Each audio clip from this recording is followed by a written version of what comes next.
এই রাস্তা দিয়ে কোনো ট্রেন আমরা যেতে দেব না।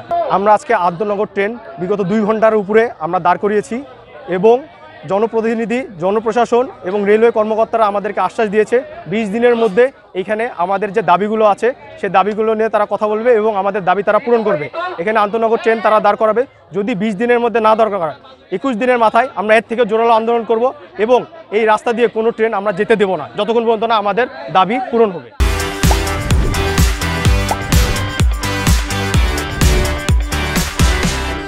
আমাদের যে কোনো কার্যক্রম হবে গঠনমূলক, এটা হঠকারী কার্যক্রম করা যাবে না। কারণ হচ্ছে এরকম একটা ন্যায়সঙ্গত, এরকম একটা ন্যায্য দাবি যদি আমরা হঠকারী উপায়ে বাস্তবায়ন করতে চাই সেটা আমাদের উপর কালো দাগ লেগে যাবে।